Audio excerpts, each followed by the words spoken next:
It's the first PS Plus Extra and Premium update of the year. I'll show you gameplay from all the games coming to the service, and it's your job to decide what to play. I'm Adam, hello there. Please leave me a like to support this series.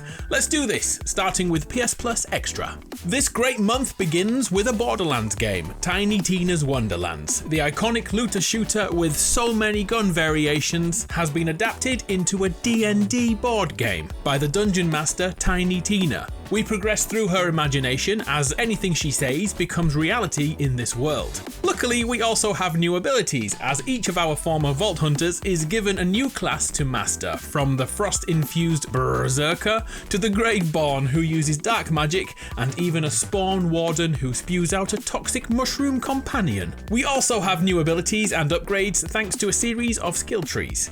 As always, Borderlands games are best played with friends online or in split-screen couch co-op, so call a friend maybe. This version of Tiny Tina's Wonderlands is the Next Level Edition, which adds the PS5 version and the Dragon Lord pack featuring a ton of new weapons. Next, we have the sublime Resident Evil 2 remake from 2019. I honestly believe this is the best Resident Evil game ever made. Set in third person, we play as Leon and Claire, two combat-trained survivors of a zombie outbreak now in Raccoon City. Each character has their own version of events to play through, giving Resident Evil 2 some great replayability, as the duo try to escape the city before the military nuke it. One of the greatest aspects of RE2 is the ever-present bad guy, Mr. X. The fedora-wearing antagonist cannot be beaten and is constantly on the hunt for you. The levels of tension added to the early game due to him being here is something you must experience. After completing the campaign, there are also ghost survivors to play as to see how they got away from Raccoon City. RE2 Remake is in my list of the top 5 games ever made. I hope you give it a go, or maybe jump back in if you haven't played for a few years. Here's a change of pace, Hardspace Shipbreaker, a game about being a salvage technician in space. We are armed with a laser cutter in first-person perspective and systematically cut the best parts out of an old ship and sell them for cash. Surprisingly, I found this game quite zen-like, like Power Wash Simulator. But as the difficulty heightens, you'll find yourself carefully cutting away sections that could explode at any moment, taking down huge parts of your potential profit. Weekly challenges add variation and new ways to play the game, and for people who don't like time limits, use the open shift mode to play at your own speed. Hardspace Shipbreakers comes to PS Plus Extra on January 16th. This month's sports game is Sessions Skate Sim, and it's exactly what it says on the tin, an open-ended skateboarding experience with a scoring system to push you to be more creative and unique with your skills. Sessions allows us to change the map on the fly,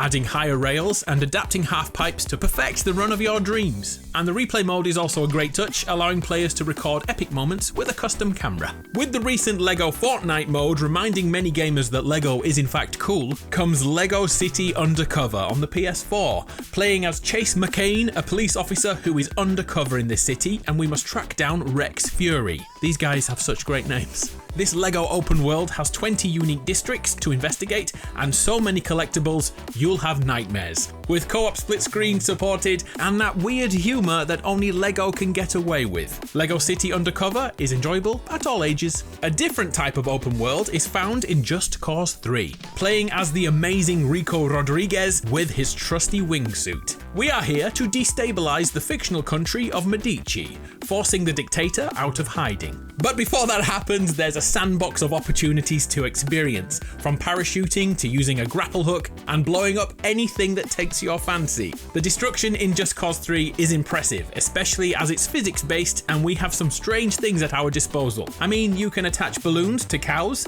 and watch them float away. Just Cause 3 is a PS4 game from 2015, so don't expect too much freedom before the game implodes. The RPG for the month is Vampire: The Masquerade Swansong, a narrative-focused RPG in fact. We play as 3 different vampires as we decide how much they align to being a human or give in to their inner vampire. As we are constantly around humans, keeping yourself hidden becomes key to progression. We are then presented with moral decisions that start off easy to know the right answer, but over time everything becomes grey. There's no real right answer, which means every player should have a unique playthrough. Vampire: The Masquerade Swansong released 2 years ago to mixed reviews.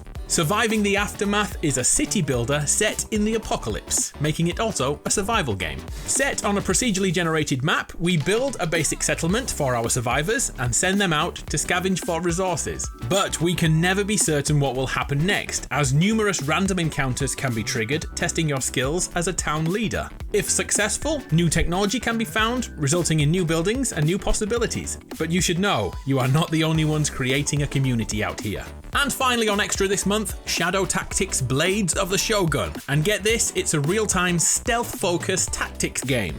Set in feudal Japan, a warlord is taking over, jeopardizing the entire country. We turn to the samurai and bring them all to justice. We are in control of what the samurai does and must infiltrate mighty castles and hidden camps.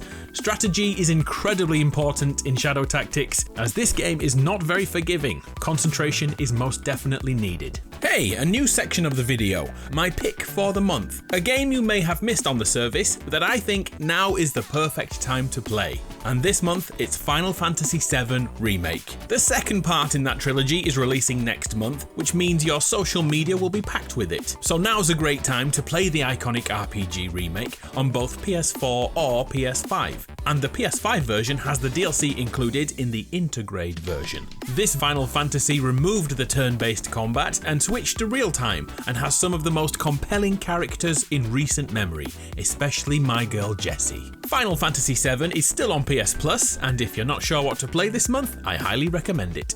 It's now the part of the video where games are removed from the catalogue. Next week, 10 games are leaving. We'll see Devil May Cry and its special edition depart, as well as It Takes Two, one of the best couch co-op games ever made, and Back 4 Blood, an unofficial follow-up to the great Left 4 Dead games. Jet the Far Shore leaves in January, as does Omno, the missing JJ Macfield and the Island of Memories, Mitsurugi Kamui Haikai, sorry for that pronunciation, Pillars of Eternity 2, and the strangely brilliant SnowRunner. You have until January 16th to have your wicked way with these games, and then they become locked out, even if you have them downloaded. By the way, Omno has a platinum trophy you can get naturally in about 3.5 hours, if your New Year's resolution was to get more platinum trophies this year. Okie dokie, over to PS Plus Premium.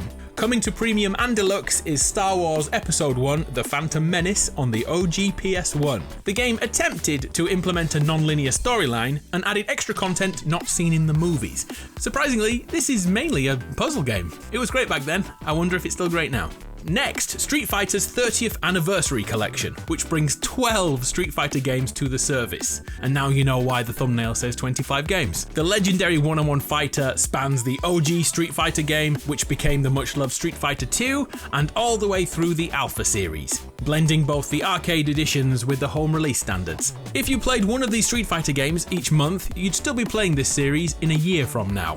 Wow. This month we have the Final Fantasy Adventure spin-off series known as Mana, in particular Legend of Mana and Secret of Mana, the action RPG set in a high fantasy world which used to be compared to Zelda. The usual formula is controlling a group of 3 heroes, either preventing an empire from falling or subduing an evil entity usually found in a flying fortress. The 16-bit era is well represented this month. And finally, we have Rallycross on the PS1. For its time, it was quite revolutionary with the sand and mud particles representing realism. Yes, we really thought this looked lifelike back then. A great little rally racer with 20 cars to race through a competitive season and tournaments. So that's our month. What do you recommend? What are you playing? My name's Adam. Thank you for sticking around till the end. I'll see you next time.